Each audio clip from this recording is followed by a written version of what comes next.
کنز الاعمال کی یہ حدیث 3562 ہمارے سامنے پیش کی جا رہی ہے۔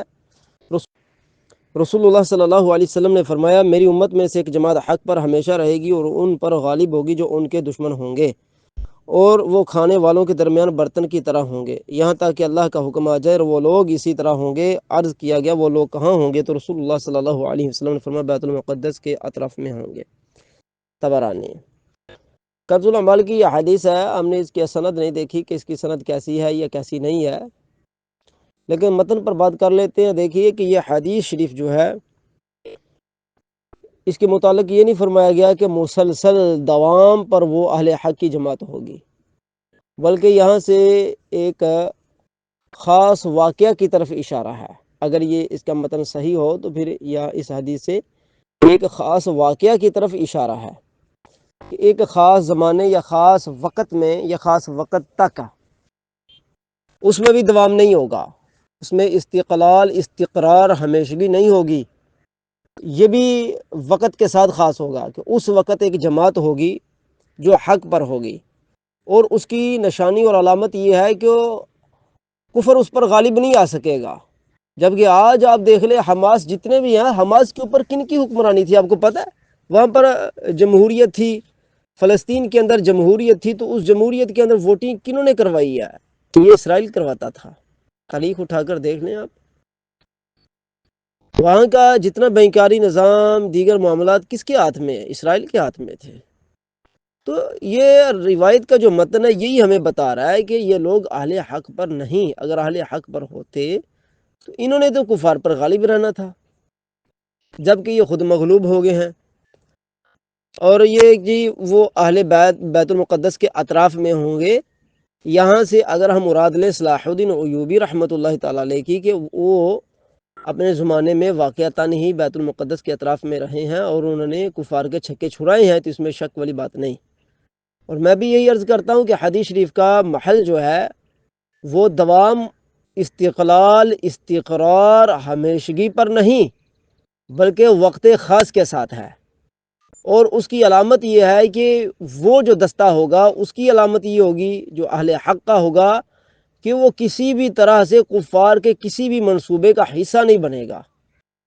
اب وہاں پر آپ سبھی لوگوں کو معلوم ہے کہ حماسی لوگ جتنے بھی ہیں یا فلسطینی لوگ، وہ سارے کے سارے یہود و نصارہ کے سازشوں، جالوں، ان کے منصوبوں کا حصہ ہیں۔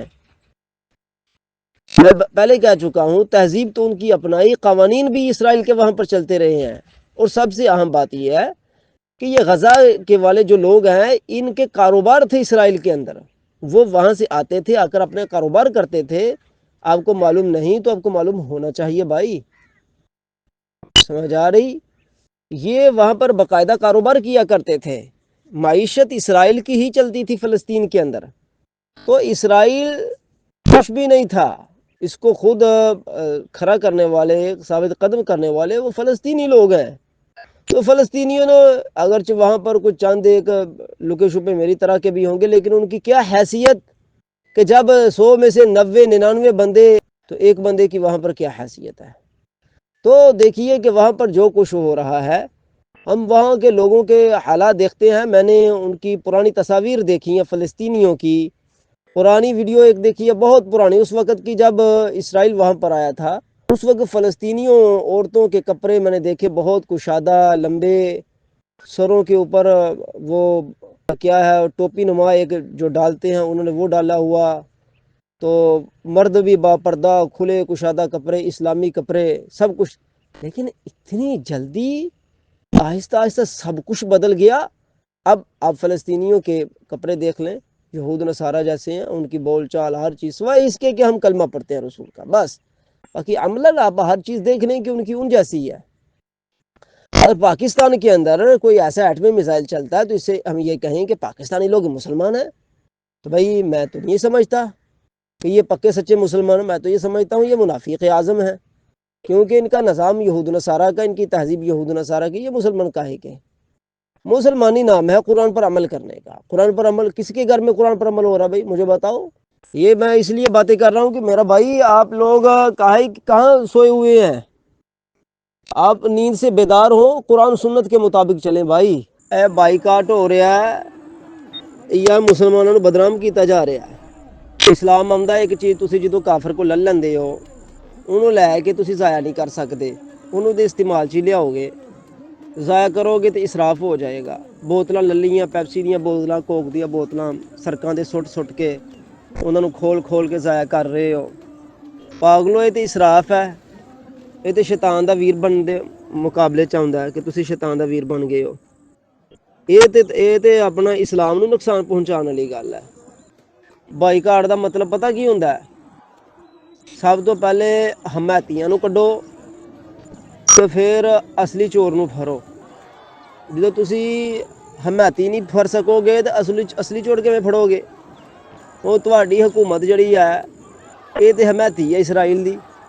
ਸਾਰਿਆਂ ਨੂੰ ਪਤਾ ਤੁਹਾਡੀ ਹਕੂਮਤ ਜਿਹੜੀ ਹੈ ਇਸਰਾਈਲ ਦੀ ਹਮਾਇਤੀ ਹੈ। ਉਹਦੀ ਹਮਾਇਤੀ ਹੋਣ 'ਚ ਸਭ ਤੋਂ ਵੱਡੀ ਦਲੀਲ ਇਹ ਹੈ ਕਿ ਜਿਹੜਾ ਕਾਨੂੰਨ ਇਸਰਾਈਲ ਕੋਲ ਹੈ ਉਹ ਕਾਨੂੰਨ ਤੁਹਾਡੇ ਕੋਲ ਹੈ। ਤੁਹਾਡਾ ਕਾਨੂੰਨ ਤੇ ਇਸਰਾਈਲ ਦਾ ਕਾਨੂੰਨ ਇੱਕ ਜੈਸਾ, ਕੋਈ ਫਰਕ ਨਹੀਂ ਹੈ। ਦੂਜੀ ਗੱਲ ਕਿ ਤੁਹਾਡੀ ਜਿੰਨੀ ਮਾਇਸ਼ਤ ਚੱਲ ਰਹੀ ਹੈ ਬੈਂਕਾਰੀ ਨਿਜ਼ਾਮ ਤੇ ਚੱਲ ਰਹੀ ਹੈ, ਤੇ ਬੈਂਕਾਰੀ ਨਿਜ਼ਾਮ ਸਾਰਾ ਇਸਰਾਈਲ ਦਾ। ਇਹਦਾ ਮਤਲਬ ਇਹ ਹੈ ਕਿ ਤੁਹਾਡਾ ਰੁਪਈਆ ਪੈਸਾ ਵੀ ਸਾਰਾ ਬੈਂਕਾਂ ਵਿੱਚ ਪਿਆ ਵਾ, ਤੁਹਾਡਾ ਬਾਹਰੋਂ ਰੁਪਈਆ ਆਉਂਦਾ ਉਹ ਵੀ ਬੈਂਕਾਂ 'ਚ ਆਉਂਦਾ। ਤਾਂ ਤੁਸੀਂ ਆਪਣੀ ਮਾਇਸ਼ੀਅਤ ਦੀ ਅਸਲੀ ਜਿਹੜੀ ਰੀੜ੍ਹ ਦੀ ਹੱਡੀ ਹੈ ਰੁਪਈਆ ਸਰਮਾਇਆ, ਉਹ ਤਾਂ ਤੁਸੀਂ ਇਸਰਾਈਲ ਦੇ ਬੈਂਕਾਂ 'ਚ ਰਖਵਾ ਕੇ ਬੈਠੇ ਹੋ। ਫਿਰ ਹਕੂਮਤ ਦੀ ਤਰਫੋਂ ਉਹੀ ਨਿਜ਼ਾਮ ਉਹਨਾਂ ਕੋਲ, ਉਹੀ ਨਿਜ਼ਾਮ ਤੁਹਾਡੇ ਕੋਲ, ਫਿਰ ਉਹੀ ਤਾਲੀਮ ਉਹਨਾਂ ਕੋਲ, ਉਹੀ ਤਾਲੀਮ ਤੁਹਾਡੇ ਕੋਲ। ਤੇ ਤੁਸੀਂ ਕਿੱਡੇ ਵੱਡੇ ਪਾਗਲ ਹੋ, ਤੁਸੀਂ ਸ਼ਦਾਈ ਹੋ, ਬੇਅਕਲ ਹੋ ਕਿ ਤੁਹਾਨੂੰ ਸ਼ਰਮ ਨਹੀਂ ਆਉਂਦੀ ਹੈ ਕਿ ਜਿੰਨੀ ਦੇਰ ਤੱਕ ਚੋਰ ਨੂੰ ਫੜਨਾ, ਚੋਰ ਫੜਨ ਤੋਂ ਪਹਿਲੇ ਚੋਰ ਦਾ ਰਾਸਤਾ ਫੜਿਆ ਜਾਂਦਾ, ਉਹਦਾ ਰਾਸਤਾ ਢੱਕਿਆ ਜਾਂਦਾ। ਉਹ ਚੋਰ ਦੇ ਰਾਸਤਾ ਨਾ ਢੱਕੋਗੇ ਚੋਰ ਕਿੰਝ ਫੜਿਆ ਜਾਏਗਾ? ਉਹ ਚੋਰ ਦੇ ਰਾਸਤੇ ਕੀ ਨੇ? ਉਹਦੇ ਹਮਾਇਤੀ ਇਸਰਾਈਲ ਨੂੰ ਢੱਕਣਾ ਤੇ ਇਸਰਾਈਲ ਦੇ ਹਮਾਇਤੀਆਂ ਨੂੰ ਤੇ ਪਹਿਲੇ ਢੱਕ ਲਓ।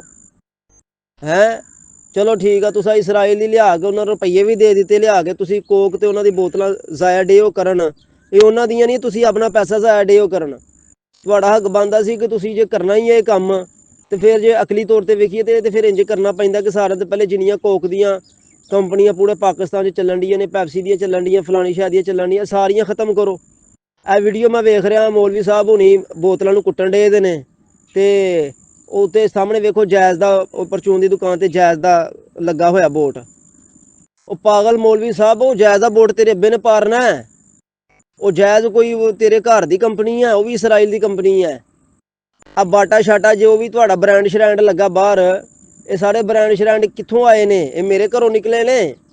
ਆ ਮੌਲਵੀ ਸਾਹਿਬ ਕੋਈ ਦਿਮਾਗ ਨਾਲ ਲਾਈਕ ਕਰੋ, ਵੀ ਇਸਰਾਈਲ ਤੋਂ ਆਏ ਜੇ। ਠੀਕ ਹੈ, ਅੱਜ ਤੁਸੀਂ ਸਿੰਮਾਂ 'ਚ ਰੁਪਈਆ ਪਵਾ ਰਹੇ ਹੋ, ਰਾਤ ਦੇ ਨੇ ਵੀ ਸਭ ਇਸਰਾਈਲ ਕੋਲੋਂ ਆਇਆ। ਖਾਲੀ ਉਹਨਾਂ ਦੀ ਬੋਤਲ ਇੱਕ ਲੇਜ਼ ਤੇ ਖਾਲੀ ਪੈਪਸੀ ਦਾ ਬਾਈਕਾਟ ਕਰਨਾ ਜੇ, ਜਾਂ ਉਹਨਾਂ ਦੇ ਸਰਫ ਐਕਸਲ ਦਾ ਬਾਈਕਾਟ ਕਰਨਾ ਜੇ, ਉਹਨਾਂ ਦੀ ਸਰਫਾਂ ਦਾ ਬਾਈਕਾਟ ਕਰਨਾ ਜੇ। ਵੱਡੇ ਬਾਈਕਾਟ ਕਿੰਨਾ ਕਰਨੇ ਨੇ? ਤੁਹਾਡੇ ਅੱਬੇ ਨੇ ਕਰਨੇ ਨੇ। ਕਢਾਓ ਆਪਣੇ ਪੈਸੇ ਬੈਂਕਾਂ ਵਿੱਚੋਂ, ਬੈਂਕਾਰੀ ਨਿਜ਼ਾਮ ਮੁਕਾਓ, ਖਤਮ ਕਰੋ। ਸਾਰਿਆਂ ਤੋਂ ਪਹਿਲੇ ਤਾਂ ਤੁਸੀਂ ਉਹਨਾਂ ਦਾ ਕਾਨੂੰਨ ਖਤਮ ਕਰੋ ਨਾ ਇੱਥੋਂ। ਉਹੀ ਕਾਨੂੰਨ ਉਹਨਾਂ ਕੋਲ, ਉਹੀ ਕਾਨੂੰਨ ਤੁਹਾਡੇ ਕੋਲ, ਉਹੀ ਤਾਲੀਮ ਉਹਨਾਂ ਕੋਲ, ਉਹੀ ਤਾਲੀਮ ਤੁਹਾਡੇ ਕੋਲ, ਉਹੀ ਸਰਮਾਇਆਦਾਰਾਨਾ ਨਿਜ਼ਾਮ ਜਾਂ ਸਰਮਾਇਆਦਾਰਾਨਾ ਮਾਈਸ਼ਤ ਉਹਨਾਂ ਕੋਲ, ਉਹੀ ਤੁਹਾਡੇ ਕੋਲ। ਉਹ ਤੁਸੀਂ ਬੋਤਲਾਂ ਲਿਆ ਕੇ ਲੋਕਾਂ ਨੂੰ ਕਿਉਂ ਫੁੱਦੂ ਬਣਾਈ ਜਾਂਦੇ ਹੋ? ਮੁਸਲਮਾਨਾਂ ਨੂੰ ਬੋਤਲਾਂ ਕੁੱਟਣ ਨਾਲ ਕੋਈ ਇਸਰਾਈਲ ਨੂੰ ਤਕਲੀਫ ਪਹੁੰਚਣ ਡਈ ਹੈ? ਨਾ ਲਵੋ ਤੁਸੀਂ ਉਹਨਾਂ ਕੋਲ ਬੋਤਲਾਂ, ਬੇਲੇ ਫਰਜ਼ ਨਾ ਲਓ ਬੋਤਲਾਂ ਉਹਨਾਂ ਕੋਲ। ਹੋਰ ਬੜੇ ਮੁਲਕ, ਉਹ ਤੁਹਾਡਾ ਪਾਕਿਸਤਾਨ ਤੇ ਐਵੇਂ ਨਿੱਕਾ ਜਿਹਾ ਮੁਲਕ ਹੈ ਇੱਕ, ਉਹ ਤੇ ਖਾਲੀ ਇੰਡੀਆ ਹੀ ਉਹਨਾਂ ਕੋਲ ਬੋਤਲਾਂ ਲੱਲੇ ਤੇ ਉਹਨਾਂ ਦੀ ਤੇ ਮਾਈਸ਼ਤ ਉਂਝ ਬੜੀ ਤਾਂ ਚੱਲ ਜਾਂਦੀ ਹੈ। ਤੂੰ ਲੈ ਵੀ ਰਿਹਾ ਵੈ, ਉਹ ਹੋਰ ਵੀ ਅਗਰ ਸਸਤੀ ਕਰਕੇ ਕਿਸੇ ਹੋਰ ਮੁਲਕ 'ਚ ਆਪਣੀ ਪ੍ਰੋਡਕਟ ਸੁੱਟ ਦੇ ਤਾਂ ਉਹਨੂੰ ਤਾਂ ਕੋਈ ਟੈਨਸ਼ਨ ਨਹੀਂ ਹੈ। ਉਹ ਮਕਸਦ ਗੱਲ ਦਾ ਇਹ ਹੈ, ਜੇ ਤੁਸੀਂ ਵਾਕਈ ਬੰਦੇ ਦੇ ਪੁੱਤਰ ਹੋ ਤੇ ਫਿਰ ਉਹ ਕੰਮ ਕਰਕੇ ਵਿਖਾ ਲਓ ਕਿ ਕਿਸੇ ਦੀ ਲੋਮਾ ਲਾਇਮਾ ਦਾ ਕੋਈ ਤੁਹਾਨੂੰ ਪਰਵਾਹ ਨਾ ਰਵੇ, ਕਿ ਤੁਹਾਨੂੰ ਕੋਈ ਮਲਾਮਤ ਕਰੇ ਤੇ ਤੁਸੀਂ ਟੈਨਸ਼ਨ ਲੈ ਜਾਓ। ਉਹ ਭਾਈ ਸਾਰਿਆਂ ਤੋਂ ਪਹਿਲੇ ਤੇ ਉਹਨਾਂ ਦਾ ਜਿਹੜਾ ਨਿਜ਼ਾਮ ਬਣਾਇਆ ਨਾ, ਤੁਸੀਂ ਇੱਥੇ ਰੱਖਿਆ ਉਹਨਾਂ ਦਾ ਨਿਜ਼ਾਮ, ਉਹਨੂੰ ਪੂਜਦੇ ਹੋ ਸਾਰਾ ਦਿਨ, ਉਸੇ ਨਿਜ਼ਾਮ ਦੇ ਉੱਤੇ ਵੋਟ ਕਰਵਾਉਂਦੇ ਹੋ ਤੇ ਲੜਦੇ ਹੋ ਤੇ ਮਰਦੇ ਹੋ ਤੇ ਪਤਾ ਨਹੀਂ ਕੀ ਕੁਝ ਕਰਦੇ ਹੋ। ਉਸੇ ਨਿਜ਼ਾਮ ਦੇ ਉੱਤੇ ਹਰ ਪਿੰਡ ਦੇ ਵਿੱਚ ਛੋਟੀਆਂ ਛੋਟੀਆਂ ਪਾਰਟੀਆਂ ਤੇ ਵੱਡੀਆਂ ਪਾਰਟੀਆਂ ਬਣੀਆਂ ਬੈਠੀਆਂ ਨੇ। ਉਹ ਨਿਜ਼ਾਮ ਤੁਹਾਡੇ ਅੱਬਾ ਜੀ ਨੇ ਮਕਾਉਣਾ ਇੱਥੋਂ। ਇਹ ਜੀ ਹਮੇ ਉਹ ਤਾਕਤ ਨਹੀਂ ਹੈ, ਤੇ ਤੁਹਾਡੇ ਕੋਲ ਤਾਕਤ ਨਹੀਂ ਹੈ ਤੇ ਰੁਪਈਆ ਦੇ ਕੇ ਤੇ ਪੈਪਸੀ ਜ਼ਾਇਆ ਕਰਨ ਦੀ ਤਾਕਤ ਹੈ ਤੁਹਾਡੇ ਕੋਲੋਂ। ਇਸਲਾਮ ਦੀ ਇਜਾਜ਼ਤ ਨਹੀਂ ਦਿੰਦਾ ਹੈ, ਇਸਲਾਮ ਇਸ ਚੀਜ਼ ਦੀ ਇਜਾਜ਼ਤ ਨਹੀਂ ਦਿੰਦਾ। ਇਸਲਾਮ ਦੇ ਕਵਾਇਦ ਨੇ, ਕਵਾਨੀਨ ਨੇ, ਉਹਨਾਂ ਦੇ ਮੁਤਾਬਿਕ ਚੱਲਣਾ ਪੈਂਦਾ ਹੈ। ਇਸ ਤਰ੍ਹਾਂ ਉਲਟ ਨੁਕਸਾਨ ਹੁੰਦਾ ਹੈ, ਇਸ ਤਰ੍ਹਾਂ ਮੇਰਾ ਮੋਹਤਰਮ ਉਲਟ ਨੁਕਸਾਨ ਹੋ ਰਿਹਾ ਸਾਨੂੰ। ਇਸਲਾਮ ਦੇ ਵਿੱਚ ਵੇਖੋ, ਮੇਰੀ ਗੱਲ ਸੁਣੋ ਜ਼ਰਾ, ਹੋਰ ਤਹਮਲ ਨਾਲ ਗੱਲ ਮੇਰੀ ਸੁਣਨੀ ਹੈ। ਆਪ ਸਰਕਾਰ ਸੱਲੱਲਾਹੁ ਅਲੈਹਿ ਵਸੱਲਮ ਨੇ ਮੱਕੇ ਵਾਲਿਆਂ ਦੇ ਨਾਲ ਹਜ਼ੂਰ ਪਾਕ ਦੀ ਲੜਾਈ ਹੈ ਸੀ ਕਿ ਨਹੀਂ ਹੈ ਸੀ ਨਾ ਲੜਾਈ, ਸਾਰਾ ਕੁਛ ਹੈ ਸੀ। लेकिन आप सरकार सल्लल्लाहु अलैहि वसल्लम ਦੇ ਕੋਲੋਂ ਕੋਈ ਇੱਕ ਹਦੀਸ ਲੈ ਕੇ ਆਓ ਕਿ ਹਜ਼ੂਰ ਨੇ ਫਰਮਾਇਆ ਹੋਇਆ ਆਪਣੇ ਸਹਾਬਾ ਨੂੰ ਕਿ ਇਹ ਮੇਰੇ ਸਹਾਬਾ ਤੁਸੀਂ ਮੱਕੇ ਵਾਲਿਆਂ ਕੋਲੋਂ ਕੋਈ ਚੀਜ਼ ਖਰੀਦਣੀ ਹੈ ਨਹੀਂ, ਕੋਈ ਉਹਨਾਂ ਕੋਲ ਢਾਲ ਨਹੀਂ ਖਰੀਦਣੀ, ਕੋਈ ਉਹਨਾਂ ਕੋਲ ਤੀਰ ਨਹੀਂ ਖਰੀਦਣਾ, ਕੋਈ ਤਫੰਗ ਨਹੀਂ ਖਰੀਦਣਾ, ਇਹ ਕੁਝ ਨਹੀਂ ਖਰੀਦਣਾ। ਕਿਤੇ ਕੋਈ ਹਦੀਸ ਹੋਏ ਤੇ ਸਾਨੂੰ ਵਿਖਾ ਲਓ। ਭਾਈ ਐਸੀ ਕੋਈ ਹਦੀਸ ਹੀ ਨਹੀਂ ਹੈ। ਹਜ਼ੂਰ ਪਾਕ ਸਰਕਾਰ ਨੇ ਇਹ ਫਰਮਾਇਆ ਹੋਇਆ ਕਿ ਤੁਸੀਂ ਦੁਸ਼ਮਣ ਕੋਲ ਕੋਈ ਚੀਜ਼ ਨਹੀਂ ਖਰੀਦਣੀ। ਹਾਂ, ਉਹ ਸੂਰਤ 'ਚ ਖਰੀਦਣਾ ਹਰਾਮ ਹੋਏਗਾ ਜਦੋਂ ਤੁਹਾਨੂੰ ਨੁਕਸਾਨ ਹੋਏ। ਤੁਹਾਨੂੰ ਉਹ ਚੀਜ਼ ਖਰੀਦਣ 'ਚ ਫਾਇਦਾ ਹੈ ਤੇ ਫਿਰ ਤੁਹਾਨੂੰ ਨੁਕਸਾਨ ਨਹੀਂ, ਨੁਕਸਾਨ ਫਿਰ ਅਗਲੇ ਨੂੰ ਹੋਏਗਾ।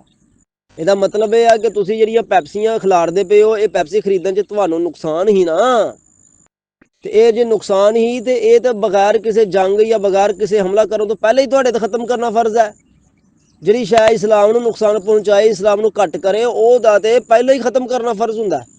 ਤੁਸਾਂ ਕੀ ਕੀਤਾ ਮੇਰਾ ਵੀਰ? ਤੁਸਾਂ ਤੇ ਉਲਟੇ ਕੰਨ ਫੜ ਲੈਣੇ। ਆਪ ਸਰਕਾਰ ਸੱਲੱਲਾਹੁ ਅਲੈहि ਵਸੱਲਮ ਦੀ ਸੀਰਤ ਤੈयबा ਚੋਂ ਕਿਤੋਂ ਵੀ ਇਹ ਨਹੀਂ ਲੱਭਦਾ ਕਿ ਸ਼ਾਮੀਆਂ ਨਾਲ ਲੜਾਈ ਹੋ ਗਈ ਹੋਏ ਤੇ ਤਜਾਰਤ ਬੰਦ ਕਰ ਦਿੱਤੀ ਗਈ ਹੋਏ। ਇਸ ਤਰ੍ਹਾਂ ਕਿਤੇ ਨਹੀਂ ਲੱਭਦਾ ਹੈ।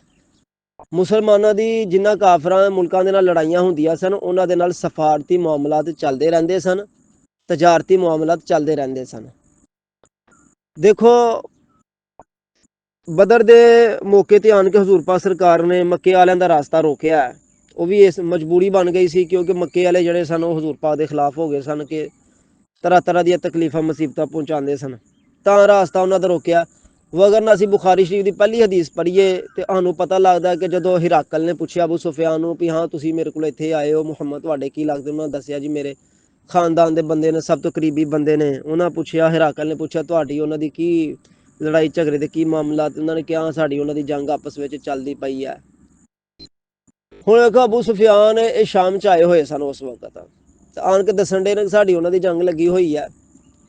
ਲੇਕਿਨ ਇਹ ਜਦੋਂ ਆਏ ਨੇ, ਜਿੰਨੀ ਦੇਰ ਤੱਕ ਹਾਲਾਤ ਬਹੁਤ ਜ਼ਿਆਦਾ ਖਤਰਨਾਕ ਨਹੀਂ ਹੋ ਗਏ ਜਾਂ ਕਾਫਰਾਂ ਨੇ ਮੁਸ਼ਰਿਕੀਨ ਜਿਹੜੇ ਸਨ ਉਸ ਵਕਤ ਦੇ ਉਹਨਾਂ ਨੇ ਮੁਸਲਮਾਨਾਂ ਦੇ ਕਾਫਲੇ ਨਹੀਂ ਲੁੱਟੇ, ਉਨੀ ਦੇਰ ਤੱਕ ਮੁਸਲਮਾਨਾਂ ਵੀ ਉਹਨਾਂ ਦੇ ਕਾਫਲੇ ਨਹੀਂ ਲੁੱਟੇ ਹੈ।